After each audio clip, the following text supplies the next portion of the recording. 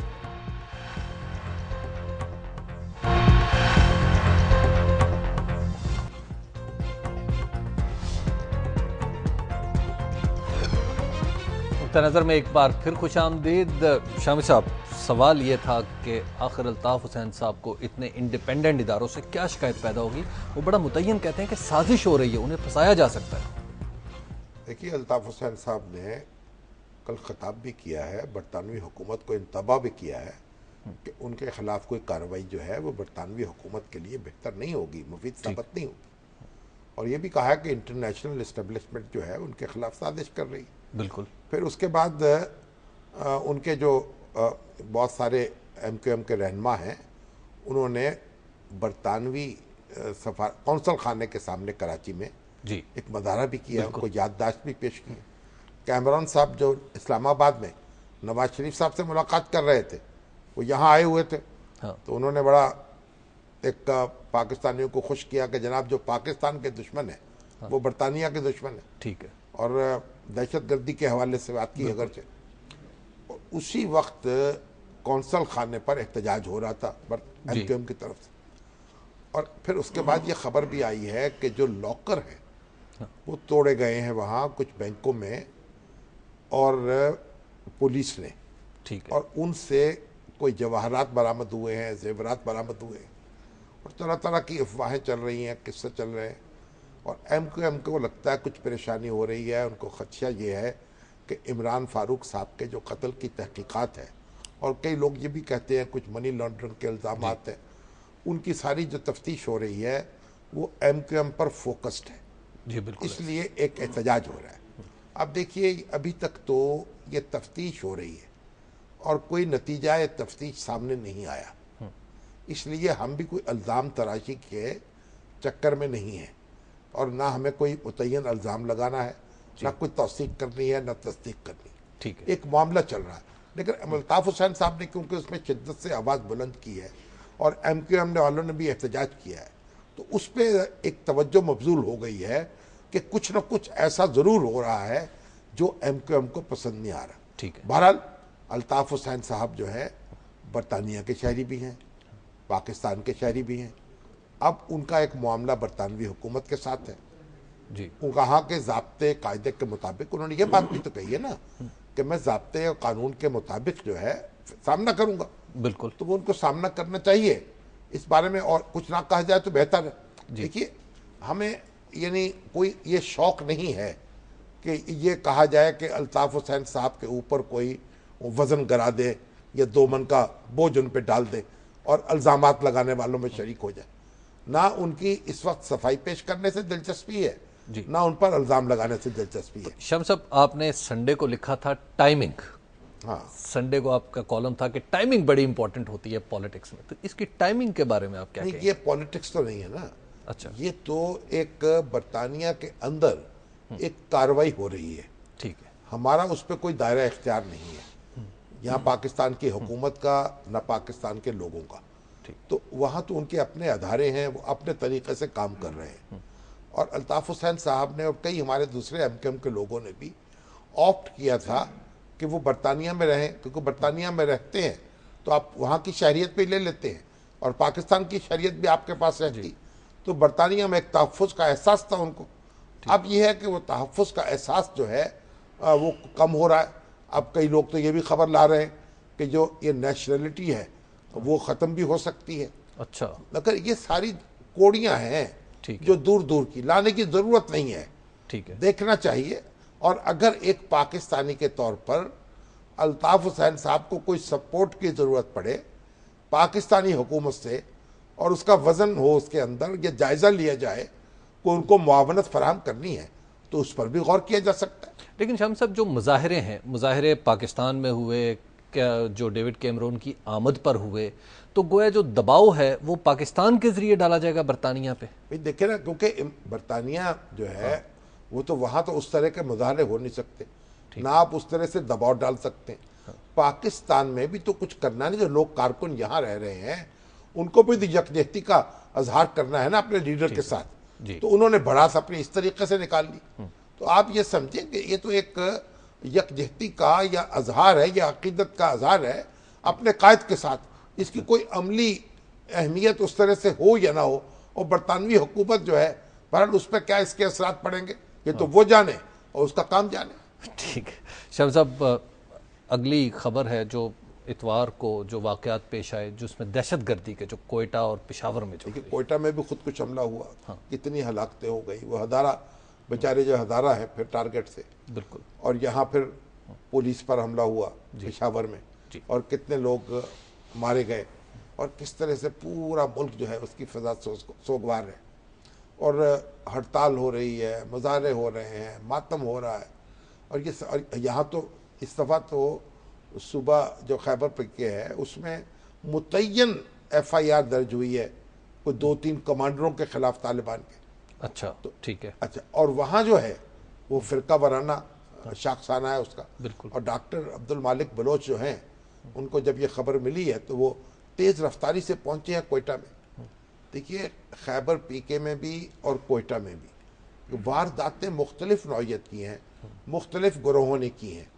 لیکن ہمیں ایک بات یاد رکھنی چاہیے, جب تک ہم اپنی انٹیلیجنس کو اسٹرینگتھن نہیں کریں گے, اپنی ایجنسیوں کو ویل ایکوپ نہیں کریں گے, اپنی پولیس کی ٹریننگ بہتر نہیں کریں گے, اس وقت تک صورتحال کا مقابلہ نہیں کر سکیں گے. ٹھیک. یہ لپ سروس سے کام نہیں ہو سکتا. خیبر پی کے میں تو حکومت ہے تحریک انصاف کی, اور تحریک انصاف جو ہے وہ امریکی کارروائیوں کے بھی خلاف ہے, وار آن ٹیرر کے بھی خلاف ہے, اور طالبان کی ایک لحاظ سے یعنی حامی سمجھی جاتی ہے کہ ان کے ساتھ ہمدردی رکھتی ہے. اس کے باوجود وہاں اگر یہ ہو رہا ہے تو اب یہ بھی سمجھے کہ لگتا یہ ہے کہ طالبان کے اندر بھی کئی گروپ پیدا ہو چکے ہیں, اور ان کے اندر بھی کوئی ایسے عناصر موجود ہیں یا کئی ایسے گروپ پیدا ہو گئے. یہ جہاں بندوق آتی ہے نا وہاں ایسا ہوتا ہے, مختلف گروپ پیدا ہو جاتے ہیں. یہ جو تحریک طالبان پاکستان ہے جو حکیم اللہ محسود کی قیادت میں کام کر رہی ہے, اور اس کے جو احسان اللہ حسان صاحب جو ہیں وہ اپنے اسپوکس مین ہیں, ترجمان, وہ جگہ جگہ جب کوئی واردات ہوتی ہے بعض اوقات اون بھی کر لیتے ہیں, بعض اوقات نہیں کرتے. تو یہ بعض گروپ جو ایسے ہیں جو اپنی اپنی جگہ پیدا ہو گئے ہیں. ٹھیک ہے. یعنی ان کو ایک لڑی میں پروے ہوئے نہیں ہے. تو اس لیے ان گروپوں کی سرکوبی کرنے کے لیے تو بڑی مستعدی سے کام کرنا ہوگا. یہ اگر خیبر پی کے کی حکومت یہ چاہے کہ صرف بیان دینے سے یا وفاقی حکومت کو ایڈریس کرنے سے, یا وفاقی حکومت چاہے کہ خیبر پی کے کی حکومت کی طرف اشارہ کرنے سے معاملات درست ہو جائیں گے, تو ایسا نہیں ہوگا. ٹھیک ہے. اور ابھی تو آپ دیکھیے, میں سمجھنے سے قاصر ہوں, ہماری یہ خبریں ہم آ رہی ہیں جو دوحہ مذاکرات شروع ہوئے ہیں, اب ہماری یہ بات کھل گئی ہے کہ طالبان کو مذاکرات تک لانے میں پاکستان کی فوج نے ایک بڑا اہم کردار ادا کیا. ٹھیک ہے. اور طالبان پر اگر اتنا اثر و نفوذ ہے, ان سے اتنی بات ہو سکتی ہے جو افغان طالبان ہیں, اور یہ جو ہمارے طالبان ہیں حکیم اللہ محسود کی قیادت میں کام کر رہے ہیں, وہ ان کے براہ راست دعویٰ کرتے ہیں کہ ہم ان کی بیعت ہیں. بالکل. اب وہ اپنا رشتہ جوڑتے ہیں ملا عمر سے, ان کو امیر المومنین سمجھتے ہیں. تو یہ پھر جب ہماری جو فورسز ہیں یہ وہاں ان سے یہ تو گزارش کر سکتی ہیں, یہ بات تو ان کی خدمت میں عرض کر سکتی ہیں اور ان کو قائل کر سکتی ہیں کہ آپ امریکیوں کے ساتھ مذاکرات میں بیٹھ جائیں یا کرزئی صاحب کی پیس کونسل کے ساتھ مذاکرات میں بیٹھ جائیں.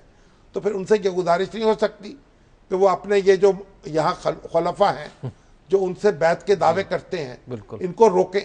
ان کے ہاتھ جو ہیں ہمارے خون سے رنگ رہے ہیں, اور اگر وہ نہیں ہیں اس ساری کارروائی میں شریک, تو پھر وہ اعلان کریں کہ ہم اس کارروائی میں شریک نہیں ہیں.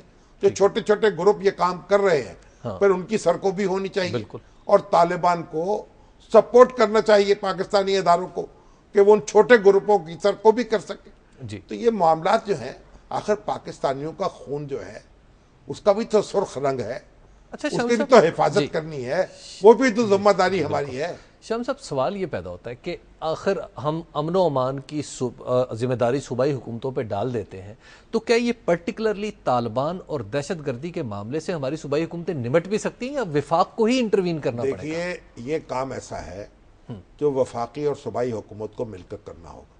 ٹھیک ہے. یہ امن و امان کی صرف بات نہیں ہے, اس میں پھر افواج پاکستان کی بھی شرکت ضروری ہوگی. اور یہ امن و امان نہیں ہے, یہ اس سے کچھ آگے بڑھی ہوئی بات ہے. اور پھر دوسری بات آپ یہ بھی دیکھیں, جو ہمارے قبائلی علاقے ہیں جو متصل ہیں ہمارے خیبر پی کے علاقوں سے, ان کے ہاں آنا جانا ہے, ان کے درمیان کوئی بارڈر تو ہے نہیں. بالکل. ان کی ایڈمنسٹریشن جو ہے الگ الگ ہے, لیکن معاملہ تو ایک سڑک جو ہے وہاں جا رہی ہے, یہاں جا رہی ہے. خیبر پی کے اور قبائلی علاقہ جو وفاق کے زیر انتظام ہے وہ ایک دوسرے سے ملے ہوئے ہیں, ایک دوسرے کا حصہ ہے عملی طور پر. بالکل. ان کے اثرات یہاں پڑتے ہیں, یہاں کے اثرات وہاں پڑتے ہیں. تو وہاں تو ایڈمنسٹریشن ہے ہی وفاقی حکومت کے پاس. گورنر جو ہے وہ خیبر پی کے کا وہ وفاقی حکومت کے تحت ہوتا ہے, اور براہ راست وہاں کے انتظامات کو دیکھتا ہے, اور پھر صدر پاکستان اور وزیر اعظم پاکستان اس کو دیکھتے ہیں. تو یہ جو فاٹا ہے اس کے بارے میں تو کوئی وفاقی حکومت جو ہے وہی کچھ کر سکتی ہے, صوبائی حکومت تو اس کے بس میں تو کچھ ہے ہی نہیں. اور وہاں سے باقی سب صوبائی حکومتیں تو متاثر ہو رہی ہیں, گویا نہیں متاثر ہو رہی ہیں. دیکھیے, یہ بلیم گیم کا مسئلہ نہیں ہے. اچھا. یہ ایک دوسرے پر ذمہ داری ڈالنے کا مسئلہ نہیں ہے, یہ ذمہ داری اٹھانے کا مسئلہ ہے. ٹھیک ہے. مل بیٹھ کے ذمہ داری اٹھانی چاہیے, اور پھر لوگوں کو کچھ سکون میسر ہو. یہ خون کی بارش جو برس رہی ہے, یہ کیسے لوگ کب تک اس کو برداشت کریں گے؟ تو شامی صاحب, لیکن وفاق نے جب سے حکومت وفاق میں بن گئی ہے, حکومت کی تشکیل ہو گئی ہے, اس وقت بھی طالبان کا مسئلہ یا امن و امان کا مسئلہ بہت اہم تھا. اس حوالے سے اب تک کوئی مشترکہ اسٹریٹجی کے لیے کوئی میٹنگ وزرائے اعلیٰ کی کوئی اس طرح کی چودھری نثار علی خان صاحب کہتے ہیں کہ ہم اپنی اسٹریٹجی بنا رہے ہیں اور اس کا اعلان کریں گے. چودھری نثار علی صاحب وزیر داخلہ ہیں, بڑے دبنگ آدمی ہیں, ان کو انیشیٹو لینا چاہیے. ابھی تک تو کراچی بھی نہیں گئے, وہ خیبر پی کے نہیں گئے, وہاں خود جائیں, ان لوگوں کو بلائیں. دیکھیے, سیاست سے قطع نظر یہ ملک تو ہم سب کا ہے نا, ہم سب کو اس کی حفاظت کرنی ہے. اگر ہم ایک دوسرے کے جنازوں پر صرف آنکھیں پھیر لیں گے تو اس سے تو بات نہیں چلے گی. جی شام صاحب, ایک بریک کا وقت ہو گیا, بریک کے بعد ہم گفتگو آگے بڑھائیں گے. آپ دیکھتے رہیے نقطہ نظر.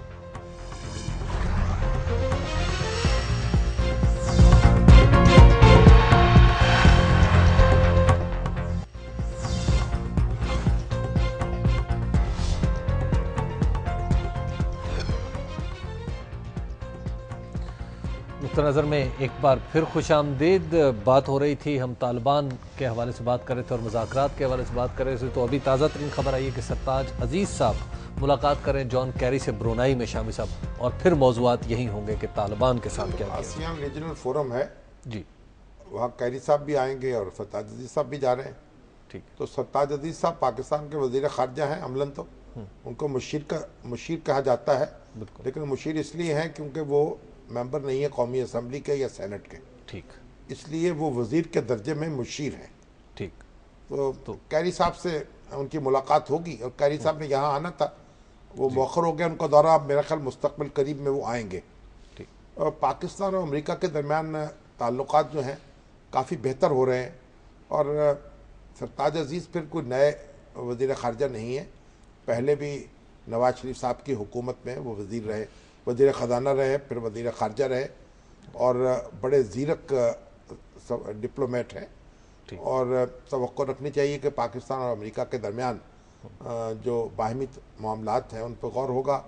اور افغانستان کے معاملے میں تو اب دیکھیے کہ پاکستان کی فوج جو ہے وہ طالبان کو لے آئی ہے مذاکرات تک, تو یہ ایک اب امریکہ یہاں سے رخصت ہوگا افغانستان سے, اس کو ایک سیف ایگزٹ چاہیے, اور پھر یہاں ایسے حالات بھی ہونے چاہیے کہ افغانستان میں کوئی مسئلہ پیدا نہ ہو بعد میں.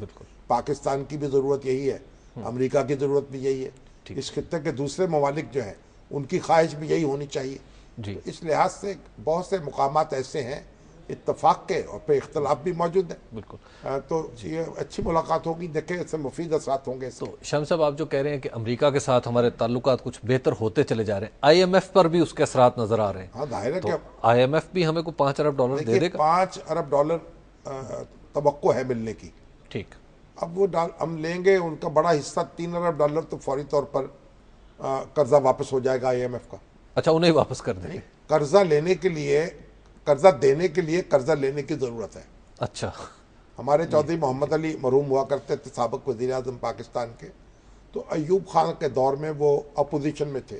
ٹھیک. تو جب یہ یعنی غیر ملکی قرضوں کا سلسلہ شروع ہوا تو ان کی کئی تقریریں مجھے یاد ہیں, اور ایک بڑی مارکیٹ کی تقریر انہوں نے کراچی یونیورسٹی میں کی تھی. انہوں نے کہا ایک وقت آئے گا جب تم قرضہ واپس کرنے کے لیے قرضہ لیا کرو گے. اچھا, یعنی اتنی پرانی پریڈکشن تھی. ہاں جی.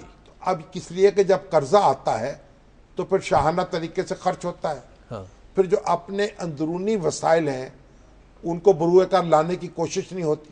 بالکل. تو قرضے نے پاکستان کو جہاں کچھ یعنی کھڑا کیا ہے, کچھ معاشی طور پر فائدہ بھی پہنچا ہے, وہاں یہ نقصان بھی پہنچا ہے کہ ہمارے ہاں لوگوں کو ٹیکس دینے کی عادت ہی نہیں رہی. ٹھیک.